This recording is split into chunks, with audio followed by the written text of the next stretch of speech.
नमस्ते मेरे प्यारे दोस्तों। हम लोग आने वाले सभी एग्जाम के लिए टॉप 500 सेलेक्टेड करंट अफेयर की सटीक एवं शानदार स्टडी कर रहे हैं। आज हम लोग पार्ट 10 वीडियो देखेंगे। जो पीछे का वीडियो नहीं देखें वो प्ले लिस्ट में जाकर जरूर देख लें। तो चलिए शुरू करते हैं। आज का पहला क्वेश्चन है,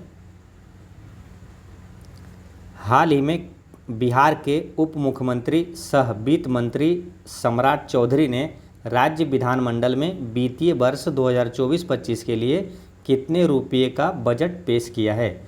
तो इसका करेक्ट आंसर है 2,78,725 करोड़ रुपये। ठीक है, याद रखना है जो 2024-25 के लिए बजट जो पेश हुआ वो कितने रुपये का है? 2,78,725 करोड़ रुपये है। ठीक है, और यहाँ पर ये ध्यान रखना है कि जो उप मुख्यमंत्री अभी कौन है? सम्राट चौधरी है, बिहार का वर्तमान उप मुख्यमंत्री सम्राट चौधरी, और एक है कौन? विजय कुमार सिन्हा। ठीक है, तो ये दोनों ध्यान रखना है।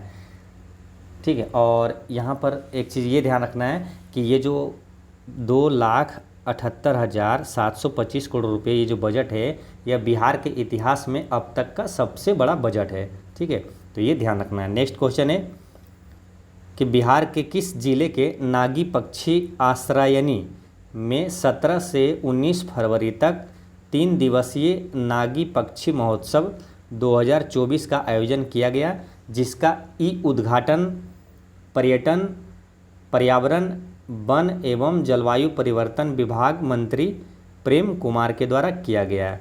मेन चीज़ें क्या है यहाँ पर? नागी पक्षी अभ्यारण्य जो है आश्रयनी, ये कहाँ पर है? तो ये कहाँ है? जम्मू में है। ठीक है, तो याद रखना है ये नागी पक्षी जो आश्रयनी है ये कहाँ? जम्मू में। ठीक है, इसका उद्घाटन किसने किया था? पर्यावरण, वन एवं जलवायु विभाग के मंत्री जो हैं प्रेम कुमार है। ठीक है, तो ये ध्यान रखना है। एक क्वेश्चन ऐसे भी पूछा जाता है कि कलरव पक्षी महोत्सव कहाँ मनाया जाता है? कलरव पक्षी महोत्सव। ठीक है, याद रखना है कलरव पक्षी महोत्सव ये जम्मू में ही मनाया जाता है। ठीक है, ध्यान रखना है जम्मू में।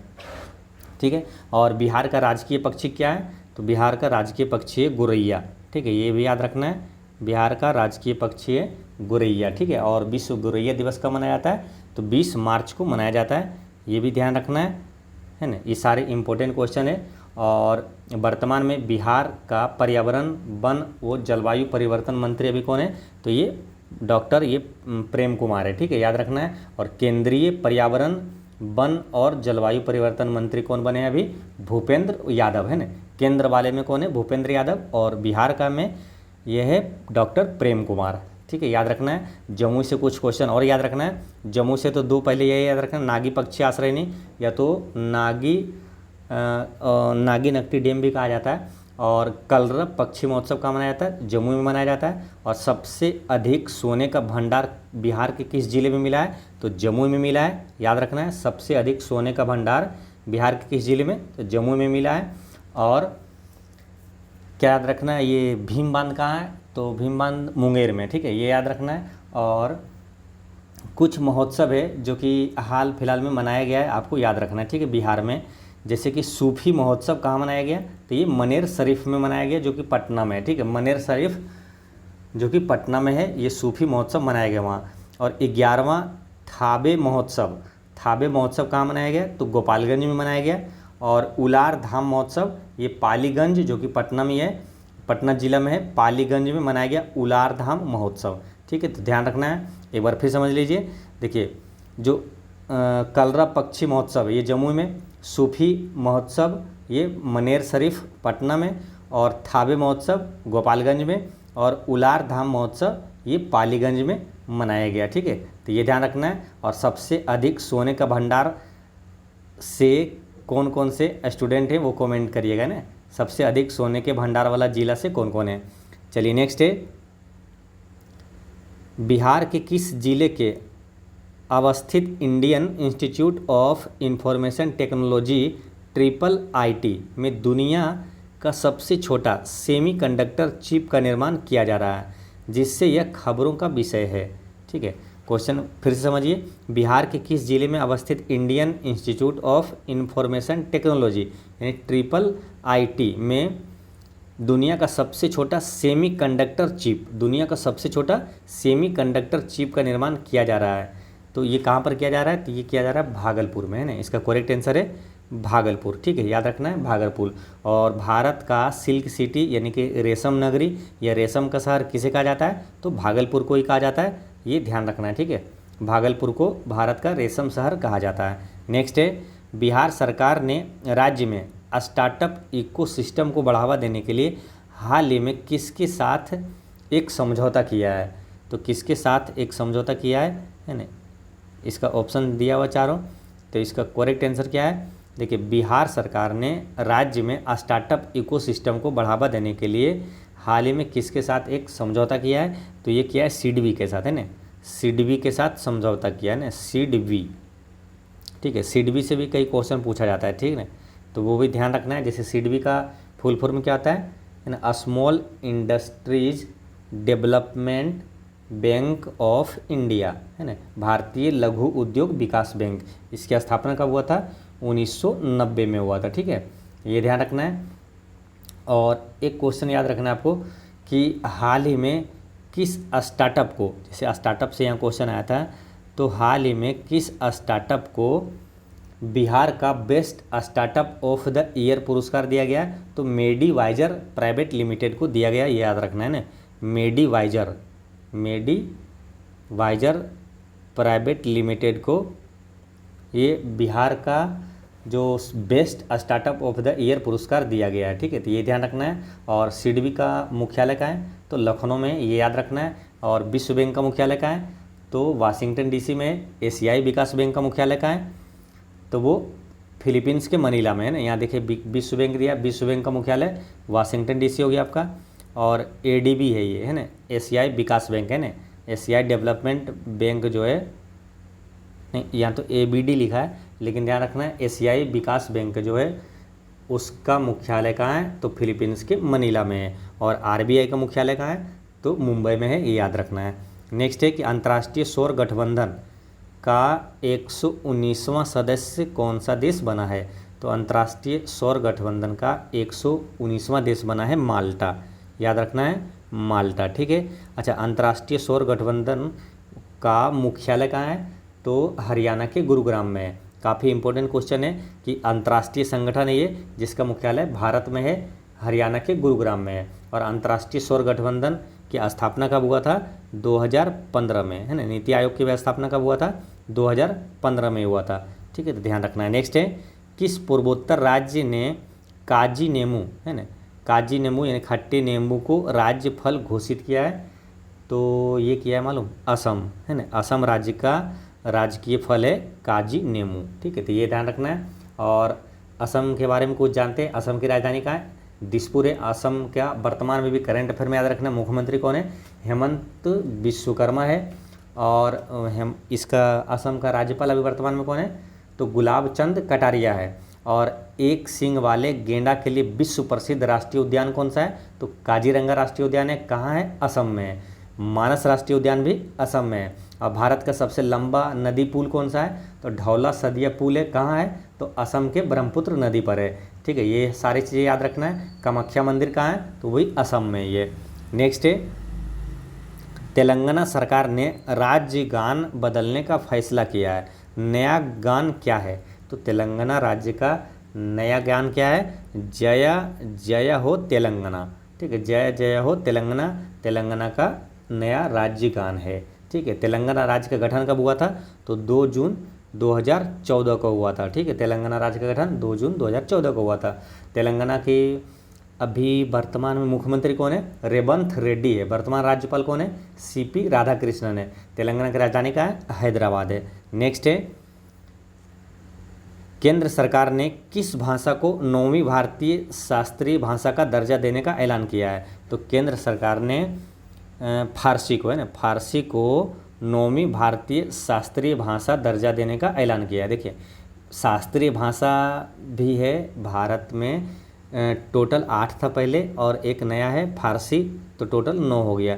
कौन कौन सा शास्त्रीय भाषा है वो ध्यान रखना है। जैसे देखिए भारत का जो भारत के संविधान में जो 22 भाषाओं को दर्जा दिया गया, ठीक है, 22 भाषा संविधान में 8वीं अनुसूची में 22 भाषाओं को दर्जा दिया हुआ है। लेकिन इस शास्त्रीय भाषा उसमें से, ये शास्त्रीय भाषा जो है ये है 9 टोटल। वो कौन कौन सा है आपको ध्यान रखना है, ठीक है। तो 9 शास्त्रीय भाषा में आप क्वेश्चन पूछ लिया जाएगा, इनमें से कौन शास्त्रीय भाषा नहीं है, ठीक है। तो ध्यान रखना है।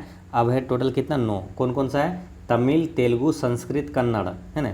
याद रख लेना, अभी भी याद कर लेना है। देखिए 4 पहले क्या हुआ, तमिल, तेलुगु, संस्कृत, कन्नड़, फिर मलयालम, उड़िया, कितना हो गया 6, है ना। फिर से समझिए, तमिल, तेलुगु, संस्कृत, कन्नड़, मलयालम, उड़िया, 6 हो गया। और 3 ऐसे याद रखिए, पाली, प्राकृतिक, फारसी, पाली, प्राकृत, फारसी, पाली, प्राकृत, फारसी, ठीक है। 9 शास्त्रीय भाषा है। फिर से समझिए, तमिल, तेलुगु, संस्कृत, कन्नड़, मलयालम, उड़िया, पाली, प्राकृत, फारसी। तो ये 9 शास्त्रीय भाषा है, याद रखना है। नेक्स्ट है पीएम मोदी ने किस राज्य में मां कामाख्या कॉरिडोर का शिलान्यास फरवरी 2024 में किया है। तो आपको अगर मालूम है सिंपल कि कामाख्या मंदिर कहाँ है, तो असम में है, तो वो ध्यान रख लेना, असम हो जाएगा इसका आंसर, ठीक है। तो नाम से अगर कुछ भी जानते हैं तो उससे आप रिलेट करके आंसर कर सकते हैं, ठीक है। तो कामाख्या मंदिर कहाँ है, असम में है, ठीक है। तो उस हिसाब से क्या है, तो माँ कामाख्या कॉरिडोर का शिलान्यास कहाँ किया है, असम में किया। अब जैसे कि पूछ देगा कि महाकालेश्वर का जो कॉरिडोर का शिलान्यास कहाँ किया, तो महाकालेश्वर मंदिर कहाँ है, तो वो है उज्जैन में है। तो वहाँ से टिक कर देंगे कि उज्जैन महाराष्ट्र, उज्जैन मध्य प्रदेश में है, ठीक है। तो यहाँ इस तरह से आंसर कर सकते हैं। तो उज्जैन में है महाकालेश्वर मंदिर, और यहाँ कामाख्या मंदिर कहाँ है, असम में है, ठीक है। तो ऐसे याद रखना है। और असम का जो अभी करंट अफेयर में याद रखना क्या, वहाँ का राजकीय फल किसको घोषित किया, काजी नींबू, है ना। काजी नींबू को असम का राजकीय फल घोषित किया गया है। नेक्स्ट है कि आई हैव द स्ट्रीट्स एक कुट्टी स्टोरी, ये किस क्रिकेटर की आत्मकथा है। तो याद रखना है सिर्फ यहाँ से, आई हैव द स्ट्रीट्स, है ना। आई हैव द स्ट्रीट्स एक कुट्टी स्टोरी, ये है आर अश्विन के, है ना। आर अश्विन की आत्मकथा है, ठीक है। रविचंद्रन अश्विन की आत्मकथा है। तो ये याद रखना है। इस टाइप का क्वेश्चन कई बार एग्जाम में पूछा भी गया है ना। बिहार एसएससी इंटर लेवल में ही एक बार क्वेश्चन पूछा गया था कि the test of my life ये किसकी आत्मकथा है, तो युवराज सिंह का था, ठीक है। तो ध्यान रखना है। और इसी तरह है जैसे कि आई हैव द स्ट्रीट्स, ये आर अश्विन के, ना। एक है स्ट्रेट फ्रॉम द हर्ट, ये किसकी आत्मकथा है, तो स्ट्रेट फ्रॉम द हर्ट ये कपिल देव की आत्मकथा है, ठीक है, याद रखना है। और प्लेइंग इट माई वे ये किसके है, तो ये सचिन तेंदुलकर का है ना। प्लेइंग इट माई वे ये सचिन तेंदुलकर की आत्मकथा है। नेक्स्ट है जापान को पछाड़कर दुनिया की तीसरी सबसे बड़ी अर्थव्यवस्था का स्थान किस देश ने पाया है। यानी जापान को पछाड़कर दुनिया की तीसरी सबसे बड़ी अर्थव्यवस्था कौन बन गया, तो ये बन गया जर्मनी, ठीक है। सबसे बड़ी तीसरी अर्थव्यवस्था बन गया जर्मनी। पहले जापान था 3 नंबर पे, अब क्या चौथे नंबर पे जापान चला गया। सबसे बड़ी अर्थव्यवस्था, दुनिया की सबसे बड़ी अर्थव्यवस्था कौन सा है, तो वो है अमेरिका का, ठीक है। उसके बाद दूसरा क्या है, चाइना है, ठीक है। तीसरे पे है जर्मनी आ गया है, ठीक है। और चौथे पे जापान, और 5वें पे है अपना भारत, ठीक है, इंडिया, ठीक है। तो ये भी याद रखना है। तो ये पांचों याद रखना है ना। तो सबसे बड़ी है अमेरिका, फिर चाइना, फिर जर्मनी, जापान, फिर इंडिया। इंडिया कितने नंबर पे, 5वें सबसे बड़ी अर्थव्यवस्था है। नेक्स्ट है भारत ने किस देश से वर्ष 2028 से 48 तक 7.5 मिलियन टन गैस खरीदने का समझौता किया है। इंपॉर्टेंट क्वेश्चन है, सारे काफ़ी इंपॉर्टेंट क्वेश्चन है, तो इसलिए सबको याद रखना है ना। भारत ने किस देश से वर्ष 2028 से 48 तक 7.5 मिलियन टन गैस खरीदने का समझौता किया है, तो ये किया है कतर के साथ किया, ठीक है, याद रखना है कतर से, ठीक है। कतर से क्वेश्चन याद रखना है कि कतर में ही है ना फीफा वर्ल्ड कप 2022 कहाँ हुआ था, कतर में हुआ था। और 2026 का फीफा वर्ल्ड कप कहाँ होगा, ये होगा अमेरिका, मेक्सिको और कनाडा में होगा। कतर की राजधानी कहाँ है, दोहा है। कतर की मुद्रा का नाम है कतरी रियाल, है ना, कतरी रियाल। नेक्स्ट है कि भारतीय भुगतान प्रणाली यूपीआई को फरवरी 2024 में किन देशों ने लागू किया है, तो ये भारत का है यूपीआई। ये सिस्टम जो है ये किस देश ने लागू किया है, तो ये लागू किया है श्रीलंका और मॉरिशस ने लागू किया है, ठीक है, याद रखना है। श्रीलंका और मॉरिशस ने यूपीआई सिस्टम को लागू किया है, श्रीलंका और मॉरिशस ने। अच्छा, यूपीआई का फुल फॉर्म क्या होता है, यूनिफाइड पेमेंट इंटरफेस, ठीक है, यूनिफाइड पेमेंट इंटरफेस। नेक्स्ट है फोर्ब्स की रिपोर्ट के अनुसार 2024 में दुनिया की सबसे मजबूत करेंसी कौन सी है? तो 2024 तक में दुनिया की सबसे मजबूत करेंसी है कुवैती दिनार है, ठीक है, कुवैती दिनार है, ये याद रखना है। अच्छा, अमेरिका की मुद्रा का नाम क्या है? तो डॉलर है। इंग्लैंड की मुद्रा का नाम क्या है? पाउंड स्टर्लिंग है। जापान की मुद्रा का नाम है येन, ठीक है। ये सारे इंपॉर्टेंट है, याद रखना है। और क्योंकि देखिए बिहार के एग्जाम में मुद्रा और राजधानी से निश्चित रूप से क्वेश्चन पूछा जाता है, ठीक है। चीन की मुद्रा का नाम क्या है? तो युआन या तो रेनमिनबी है ना, युआन या तो रेनमिनबी। रूस की मुद्रा का नाम क्या है? रूबल है। नेक्स्ट है बहुपक्षीय नौसैन्य अभ्यास, ये कौन सा है? बहुपक्षीय है ना, बहुपक्षीय नौसैन्य अभ्यास मिलन 2024 किस जगह फरवरी 2024 में आयोजित हुआ? तो ये मिलन 2024 कहाँ पर हुआ ये पूछा जा रहा है। तो ये हुआ विशाखापत्तनम में, है ना। दुनिया का सबसे भारत का सबसे गहरा बंदरगाह कौन सा है? तो विशाखापत्तनम में है, ठीक है। तो याद रखना है विशाखापत्तनम में कहाँ है? ये आंध्र प्रदेश में ना। अच्छा, सैन्य अभ्यास से क्वेश्चन पूछा जाता है। सैन्य अभ्यास कुछ महत्वपूर्ण है जिसको आपको याद रखना है, ठीक है। जैसे दस्तलिक, ये भारत और उज्बेकिस्तान के बीच है। दस्तलिक सैन्य अभ्यास किसके बीच है? भारत और उज्बेकिस्तान के बीच है। टाइगर ट्रम्प किसके भारत और किस देश के साथ है? तो टाइगर ट्रम्प ये भारत और अमेरिका के बीच है। वज्र प्रहार भारत और किस देश के बीच सैन्य अभ्यास है? तो भारत और अमेरिका के बीच ही है। सी डिफेंडर्स ये भारत और किस देश के बीच है? तो भारत और अमेरिका के बीच है, ठीक है। एक बार फिर समझिए, देखिए भारत और अमेरिका, भारत तो एक रहेगा ही, ठीक है। अमेरिका क्या पावरफुल कंट्री है, ठीक है। तो इसका जो भी इसका सैन्य अभ्यास है उसका नाम याद करने के लिए थोड़ा रिलेट कर लीजिएगा, ये पावरफुली जैसा ही रहेगा। जैसे कि टाइगर ट्रम्प है ना, टाइगर ये अमेरिका में हो गया, ठीक है। वज्र प्रहार ये क्या है? अमेरिका के साथ हो गया। सी डिफेंडर्स भी अमेरिका के साथ है, यानी टाइगर ट्रम्प, वज्र प्रहार और सी डिफेंडर्स भारत और अमेरिका के बीच सैन्य अभ्यास है। अच्छा, एक है लमीतीये सैन्य अभ्यास, ये किस देश के बीच है? भारत और किसके साथ है? तो ये सेशेल्स के साथ है। भारत और सेशेल्स के बीच है लमीतीये सैन्य अभ्यास, है ना। तो ये याद रखना है। और धर्म गार्जियन किसके साथ है? धर्म गार्जियन भारत और किस देश के बीच सैन्य अभ्यास है? भारत और जापान के बीच है। धर्म गार्जियन भारत और जापान के बीच है। खंजर भारत और किर्गिस्तान के बीच है। संप्रीति सैन्य अभ्यास किसके साथ है? भारत और बांग्लादेश के साथ है। इसे याद कैसे रख लेना? देखिए संप्रीति को रिलेट करिए संपत्ति से। तो बांग्ला क्या है? बांग्ला है ना, कहते हैं गाड़ी बंगला, तो बांग्ला क्या एक संपत्ति है, ठीक है। बांग्ला एक संपत्ति है, तो यानी भारत और बांग्लादेश के बीच है। संप्रीति क्या है? भारत और बांग्लादेश के बीच है। काजिंद किसके बीच है? भारत और किस देश के बीच है? तो काजिंद से रिलेट कर लेना कजाकिस्तान, एक भारत तो ही रहेगा ही, ठीक है। काजिंद से कजाकिस्तान के साथ है, भारत और कजाकिस्तान के बीच है। ओस इंडेक्स है ना, एक है ओस इंडेक्स सैन्य अभ्यास, ये किसके बीच है? तो नाम से याद रख लेना है, ओस इंडेक्स है ना। तो ओस से भारत और ऑस्ट्रेलिया के बीच है, भारत और ऑस्ट्रेलिया के बीच है, ठीक है, ऐसे याद रख लेना है। और एक है सिम्बेक्स, नाम से ही पहले याद कर लेना है इसको, सिंगापुर के साथ है, भारत और सिंगापुर के साथ है, ठीक है।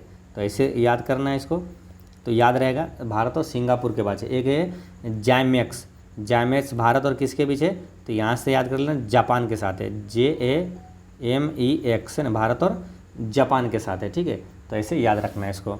नेक्स्ट है, किस राज्य की विधानसभा में हाल ही में अपराध नियंत्रण विधेयक पास हुआ है या स्वीकृत की गई है ना, स्वीकृति दी गई है?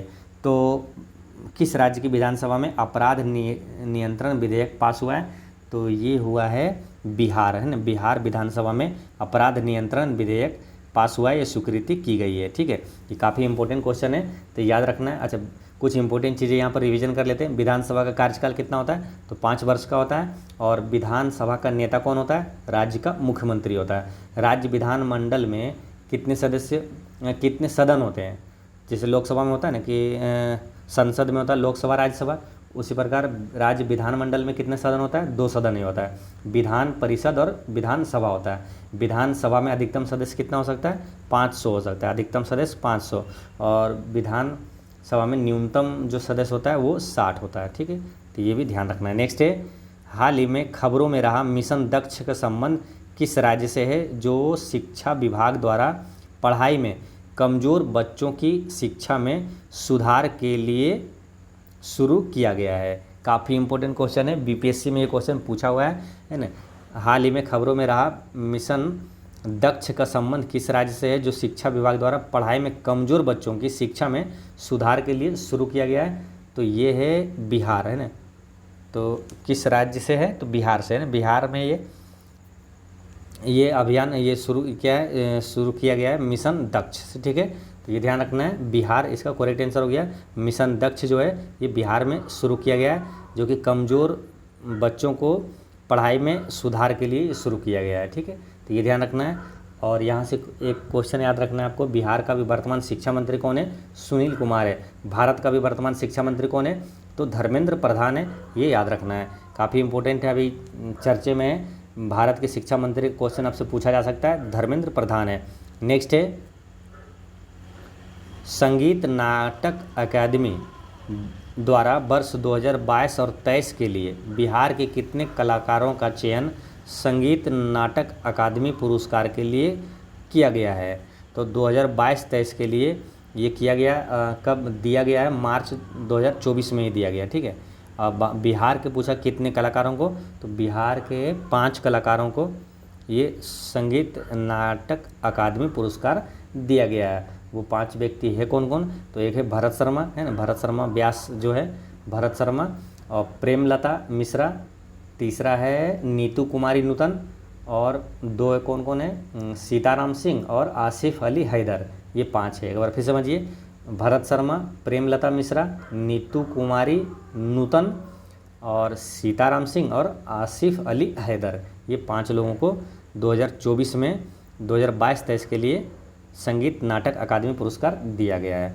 नेक्स्ट क्वेश्चन है कि प्रधानमंत्री नरेंद्र मोदी ने 2 मार्च 2024 को औरंगाबाद में विभिन्न विकास परियोजनाओं का अनावरण किया तथा आमस दरभंगा 4 लेन कॉरिडोर का शिलान्यास किया। बताएं कि यह बिहार के कितने जिलों से होकर गुजरेगी, है ना। तो ये जो आमस दरभंगा 4 लेन है, ये कितने जिलों से होकर गुजरेगी, तो ये 7 जिलों से होकर गुजरेगी, ठीक है। और वो 7 जिला कौन कौन सा है, तो वो है, पहले औरंगाबाद से चलती है ना, औरंगाबाद के आमस से शुरू होगा, फिर आएगा गया, जहानाबाद, पटना, वैशाली, समस्तीपुर, दरभंगा, ठीक है। ये 7 जिला है, औरंगाबाद, गया, जहानाबाद, पटना, वैशाली, समस्तीपुर, दरभंगा।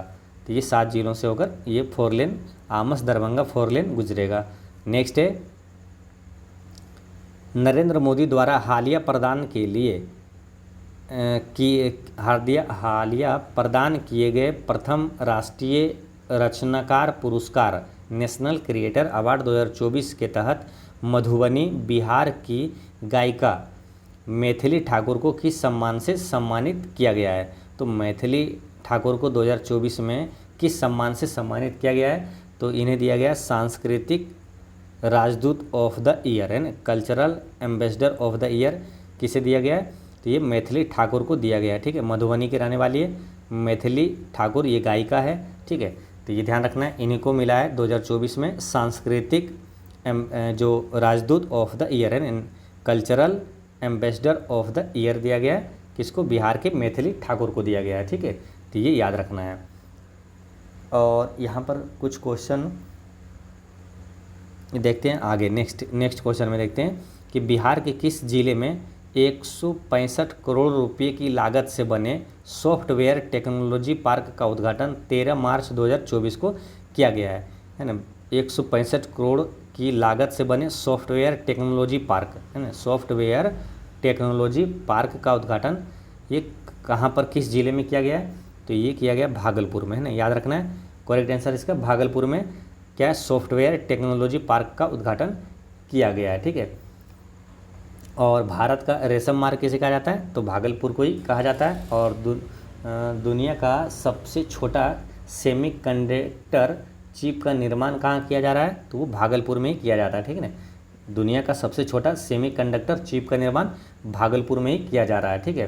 अच्छा, कुछ इम्पोर्टेंट उद्घाटन जो काफ़ी इम्पोर्टेंट थे, है ना, एग्जाम की दृष्टि से, तो उसको आपको याद रखना है। जैसे बापू परीक्षा परिसर का उद्घाटन कहाँ पर किया गया, बापू परीक्षा परिसर ये कुम्हरार में किया गया है, पटना में, पटना के कुम्हरार में किया गया बापू परीक्षा परिसर का उद्घाटन, ठीक है। और एक बापू टावर। बापू टावर का उद्घाटन कहाँ किया गया? तो पटना के गर्दनी बाग में किया गया है। और स्टैच्यू ऑफ सोशल जस्टिस, इसका उद्घाटन कहाँ किया? आंध्र प्रदेश में किया गया ना, statue of social justice Andhra Pradesh में। स्वामी नारायण मंदिर, ये पहला हिंदू मंदिर है वहाँ का, ये कहाँ उद्घाटन किया गया है? अबू धाबी में, संयुक्त अरब अमीरात की अबू धाबी में किया गया स्वामी नारायण मंदिर का उद्घाटन। अच्छा, सुदर्शन केबल पुल, ये कहाँ किया गया? द्वारका में किया गया, जो गुजरात में है ना, गुजरात के द्वारका में सुदर्शन केबल पुल का उद्घाटन किया गया है। डॉल्फिन रिसर्च सेंटर का उद्घाटन कहाँ किया गया?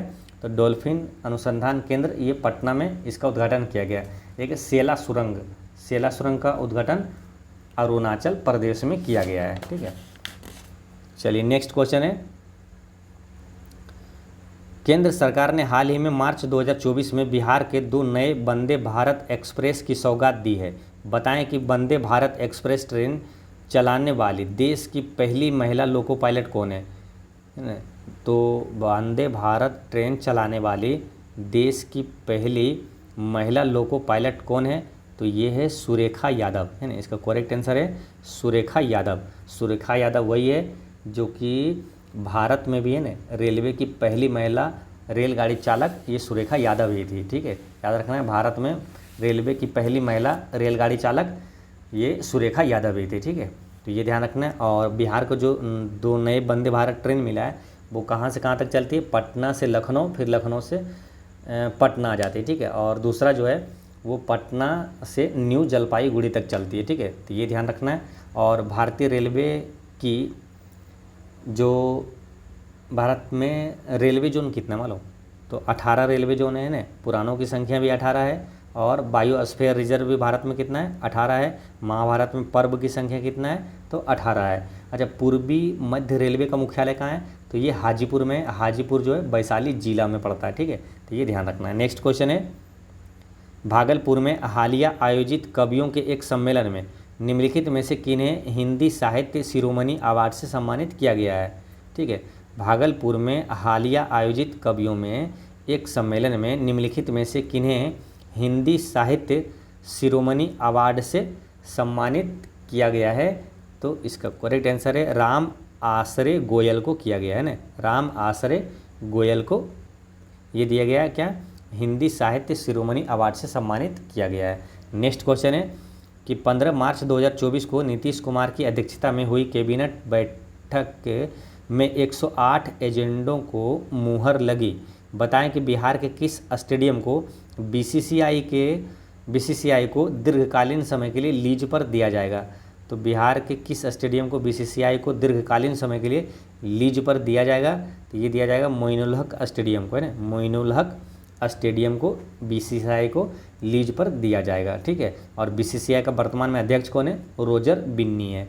नेक्स्ट है, 30वां राष्ट्रीय राज्य निर्वाचन आयुक्त सम्मेलन 15 से 17 मार्च 2024 तक निम्नलिखित में से कहाँ आयोजित किया गया है ना? 30वां राष्ट्रीय राज्य निर्वाचन आयुक्त सम्मेलन ये कहाँ आयोजित किया गया? तो बोध गया में आयोजित किया गया था। ठीक है, 30वां राष्ट्रीय राज्य निर्वाचन आयुक्त सम्मेलन ये मार्च 2024 में बोध गया में ये आयोजित हुआ था। ठीक है, बोध गया से काफ़ी इम्पोर्टेंट ये प्लेस है, तो याद रखना है। जैसे महात्मा बुद्ध को ज्ञान की प्राप्ति कहाँ हुआ था? तो बोध गया में हुआ था। बोध गया में पीपल वृक्ष के नीचे हुआ था, फल्गु नदी के किनारे। महाबोधि मंदिर पूछते कहाँ है? महाबोधि विहार या महाबोधि मंदिर कहाँ है? तो वही बोध गया में है। भारत का सबसे बड़ा रबर डैम किस नदी पर बनाया गया? तो फल्गु नदी पर बनाया गया। कहाँ? गया में ही, जिसका नाम गया जी डैम है। और विष्णु पद मंदिर कहाँ है? तो वो भी गया में है, फल्गु नदी के किनारे ये है। ठीक है, तो ध्यान रखना है ये सारे इंपॉर्टेंट क्वेश्चन। तो दोस्तों इस तरह से आपका करंट अफेयर का पार्ट 10 वीडियो होता है समाप्त। और मिलते हैं नेक्स्ट वीडियो में। पढ़ते रहें, मुस्कुराते रहें। जय हिंद दोस्तों।